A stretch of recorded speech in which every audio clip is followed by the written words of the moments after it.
नमस्कार दोस्तों आज की कहानी के द्वारा मैं आपको बताने का प्रयास करूंगा कि कभी भी किसी की योग्यता से जलना नहीं चाहिए, बल्कि उससे सीख लेकर खुद को और अधिक बेहतर करते रहना चाहिए। तो आइए दोस्तों शुरू करते हैं। एक बार की बात है दोस्तों, बीरबल दरबार में मौजूद नहीं थे।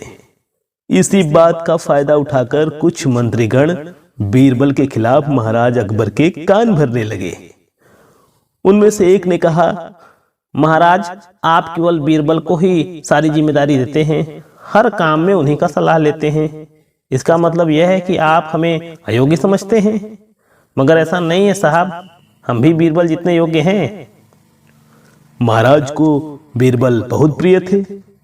वह उनके खिलाफ कुछ नहीं सुनना चाहते थे, लेकिन उन्होंने मंत्रीगणों को निराश नहीं करने का फैसला किया और एक समाधान निकाला। उन्होंने उनसे कहा कि मैं तुम सभी से एक प्रश्न का जवाब चाहता हूं, मगर ध्यान रहे कि अगर तुम लोग इसका जवाब नहीं दे पाए तो तुम सबको फांसी सुनाई जाएगी। दरबारियों ने झिझक करके कहा, ठीक है महाराज, हमें आपकी यह शर्त मंजूर है, लेकिन आप प्रश्न तो पूछिए। महाराज ने कहा, दुनिया की सबसे बड़ी चीज क्या है? यह सवाल सुनकर सभी मंत्रीगण एक दूसरे का मुंह ताकने लगे। महाराज ने उनकी यह स्थिति देखकर कहा, याद रहे कि इस प्रश्न का उत्तर सटीक होना चाहिए। मुझे कोई भी अटपटा सा जवाब नहीं चाहिए।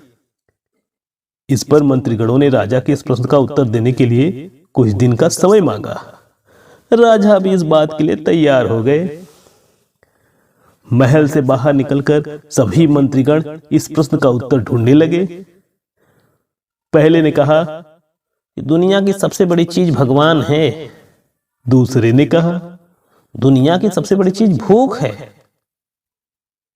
तीसरे ने दोनों के जवाब को नकार दिया और कहा, भगवान कोई चीज नहीं है और भूख को बर्दाश्त भी किया जा सकता है, इसलिए राजा के प्रश्न का उत्तर इन दोनों में से कोई नहीं है।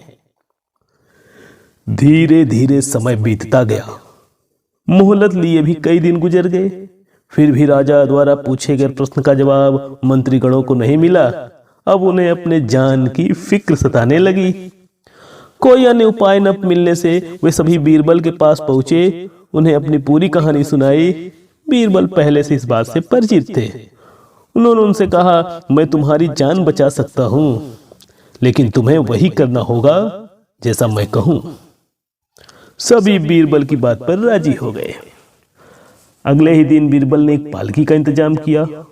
उन्होंने दो मंत्रीगणों को पालकी उठाने का काम दिया, तीसरे को हुक्का पकड़वाया, चौथे को जूते उठवाए और स्वयं पालकी में बैठ गए। फिर उन सभी को राजा के महल की ओर चलने का इशारा किया। जब सभी बीरबल को लेकर दरबार में पहुंचे तो महाराज इस मंजर को देखकर हैरान थे। इससे पहले कि वो बीरबल से कुछ पूछते, बीरबल खुद ही राजा से बोले, महाराज, दुनिया की सबसे बड़ी चीज गरज होती है। अपनी गरज के कारण ही ये सब मेरी पालकी को उठाकर यहां तक लाए हैं। यह सब सुनकर मुस्कुराए बिना कोई नहीं ऐसा था जो न मुस्कुरा सका हो। सभी मित्रगण शर्म के मारे सिर झुकाकर खड़े हो गए और सब ने बीरबल का जय जयकार किया। तो दोस्तों, इस कहानी से हमें यह सीख मिलती है कि हमें कभी भी किसी की योग्यता से जलना नहीं चाहिए, बल्कि उससे सीख लेकर खुद को भी बेहतर बनाने का कोशिश करना चाहिए। नमस्कार दोस्तों।